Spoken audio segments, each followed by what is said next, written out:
Fabien Bouglet, militant écologiste, lanceur d'alerte opposant à la pollution éolienne en France et dans le monde.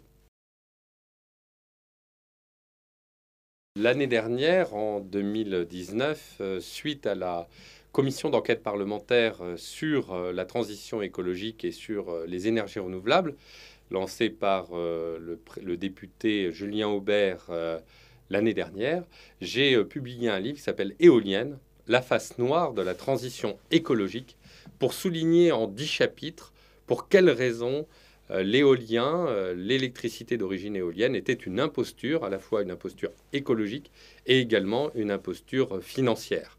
En quelques mois, c'est plus de 10 000 exemplaires qui ont été écoulés en 3 mois. Évidemment, le coronavirus a largement atténué puisqu'il n'y avait plus de vente de livres. Et donc, eh bien, ce livre rencontre dans toute la France, puisque je fais des conférences dans toute la France, un réel succès avec des conférences bondées de personnes qui sont inquiètes pour leur cadre de vie parce qu'évidemment, l'électricité d'origine éolienne est issue de grands mâts qui font plus de 240 mètres de haut pour les éoliennes sur Terre, en tout cas pour ce qui est des plus grandes, et des éoliennes qu'on a entre 150 et 240 mètres de haut, et détruisent le cadre de vie de nos concitoyens dans le monde rural et dans le monde marin. D'ailleurs, récemment, on a parlé d'un projet d'éolienne sur la montagne Sainte-Victoire, ce qui est une hérésie patrimoniale, et on le voit bien, les promoteurs éoliens sont prêts à tout pour imposer leurs monstres d'acier et de fibres de carbone dans la France, dans des lieux patrimoniaux, dans des lieux naturels, au détriment de la biodiversité.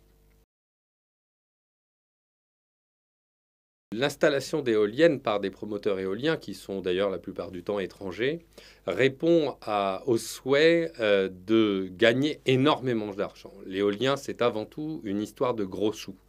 Ce qu'il faut savoir, et ce que peu de gens savent, c'est que l'éolien sur Terre est subventionné avec un prix garanti à hauteur de 83 euros le mégawattheure.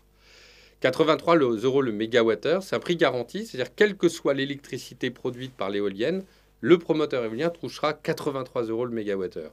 Le prix habituel de l'électricité dans le marché habituel est plutôt de l'ordre de 40.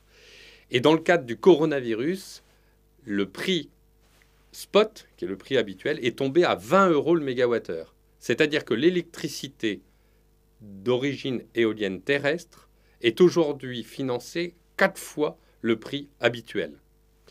De l'autre côté, pour les 6 centrales éoliennes en mer, on a donc un tarif de subvention de 180 euros le mégawattheure. Si on compare au prix spot habituel, on a donc un tarif 9 fois supérieur au prix spot habituel de 20 euros le mégawattheure. On a donc une filière qui est subventionnée, et j'ai fait ce calcul et j'ai expliqué ce calcul dans mon livre, à hauteur de 100 à 150 milliards d'euros. Et ce que j'ai découvert, c'est que ce 100 ou 150 milliards d'euros est financé par un compte d'affectation spéciale, un CAS. Je dis avec beaucoup d'humour que c'est le CAS du siècle. Eh bien, est financé, j'ai découvert, par la taxe carbone, celle qui est à l'origine de la crise des Gilets jaunes. En réalité, on finance les subventions éoliennes par les taxes sur l'essence. Et ça, c'est insupportable puisque c'est 8 milliards d'euros par an consacrés aux subventions qui partent pour les bénéfices des promoteurs éoliens, au détriment de notre santé. On l'a vu, notre système de santé a manqué de plus de 7 à 8 milliards d'euros, et donc de notre justice, de notre police, etc. On est en train de financer à fonds perdu une électricité qui ne nous sert à rien, puisque notre pays est excédentaire à hauteur de 5 à 6% de son électricité, et que l'électricité d'origine éolienne ne pèse que 5% de l'électricité que nous produisons en France. Que les décideurs politiques aient lu mon livre et reçu mon livre, ça c'est une certitude, puisque de nombreuses personnalités ont soit envoyé à leurs députés, soit envoyé à des ministres, soit envoyé même au président de la République mon livre.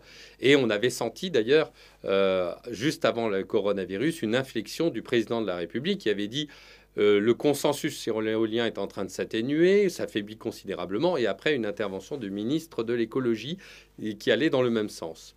En revanche, lors de la crise des Gilets jaunes, il y avait eu une consultation au CESE, une consultation qui avait recueilli les contributions des citoyens. Et dans le cadre de cette consultation, il y avait eu une contribution sur la fin des subventions à l'éolienne. Cette contribution qui avait justement souligné le danger des éoliennes et la dimension financière des éoliennes, avait recueilli le plus de voix, était dans le domaine de l'écologie, celle qui avait été plébiscitée par la population française. Et le résultat, c'est que dans la Convention citoyenne, qui a recueilli l'avis des 150 citoyens français, aucun lien et aucun aspect n'a traité de la question électrique et de la question des éoliennes.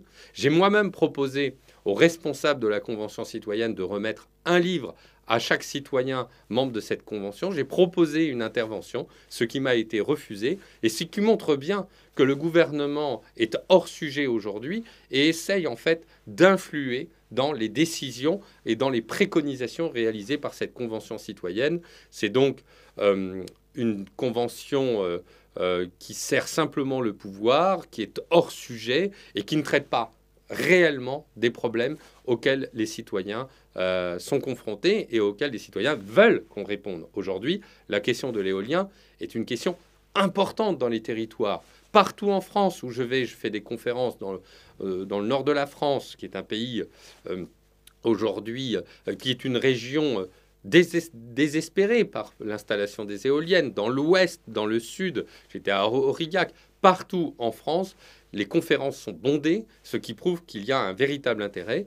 Et en parallèle, les préfets, aux ordres du gouvernement, continuent inlassablement d'attribuer des permis de construire, y compris dans des procédures illégales. Ce qu'il faut bien comprendre, c'est que d'abord, la France est le meilleur élève au monde en termes d'électricité décarbonée, puisqu'il faut savoir que la France ne produit une électricité décarbonée à 90%. C'est-à-dire qu'en réalité, pour produire notre électricité, nous ne produisons pas de carbone, à la différence de l'Allemagne qui, avec ses usines au charbon, produit 10 fois plus d'électricité. Alors pourquoi on produit 90% d'électricité décarbonée? C'est parce que d'une part, nous avons une électricité d'origine électronucléaire et une autre d'origine hydraulique. Et donc, en réalité, l'éolien n'est pas une solution parce qu'en fait, on veut remplacer une électricité décarbonée en fermant des usines nucléaires comme Fessenheim par une électricité décarbonée mais intermittente qui oblige à utiliser de l'électricité d'origine thermique, pétrole, gaz ou charbon en Allemagne. Donc, on en arrive à la contradiction que plus on installe d'éoliennes, plus on est obligé de compenser avec des backups à l'électricité thermique, ce contre quoi on est censé lutter. Donc il y a un énorme paradoxe. Non, je crois qu'aujourd'hui, il faut une prise de conscience de la cassure sociologique qui est en train de s'opérer entre un monde urbain qui veut vivre selon des modes écologiquement corrects, avec des voitures électriques, des transports en commun, et un monde rural qui subit les conséquences de cette politique éolienne désastreuse pour notre pays, coûteuse, polluante, qui détruit la biodiversité, qui détruit la santé des hommes, puisque là récemment, d'ailleurs, c'est passé certains journaux nationaux, il y a des véritables problèmes de santé publique liés aux éoliennes. Eh bien, on est en train de détruire le cadre de vie de nos ruraux et du monde littoral. Et donc, cette cassure, elle est de plus en plus forte. Et eh bien, je vais continuer, pour ce qui me concerne, à aller alerter le monde rural sur les dangers de l'éolien, le monde rural et le monde littoral. J'ai un certain nombre de conférences déjà prévues pour la rentrée. Et surtout, je vais continuer d'alerter les pouvoirs publics en leur disant « mais arrêtez !» le gouvernement, et j'espère que le nouveau gouvernement va être sensible à ces questions, arrêtez la politique éolienne. C'est un leurre, c'est une erreur extrêmement coûteuse. Vous foncez dans le mur. Et d'ailleurs, la preuve, c'est que on nous demande de fermer nos usines électronucléaires, et de l'autre côté, l'Allemagne, pour compenser cette électricité manquante, vient d'ouvrir une usine au charbon extrêmement polluante.